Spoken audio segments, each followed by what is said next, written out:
আমি মানুষটা ভীষণ ইন্টারেস্টিং।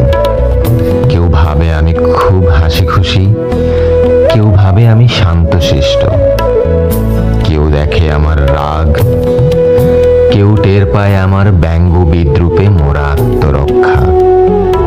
কেউ ভালোবাসে, কেউ প্রচন্ড ঘৃণা করে। কেউ ভাবে আমি মিশুক, আবার কারো কাছে আমি প্রচন্ড অহংকারী। কিন্তু কেউ কখনো আমার ভেতরটা দেখে না। আমি যে কতবার হেসে কাঁদি সেটা কারো জানা নেই। কত কথা জমে থাকে বুকের ভেতরে, বলা হয় না। আমি কি বলতে চাই, আমি আসলে কে আমি, সেই উত্তরটা কেউ কখনো খুঁজে দেখেনি।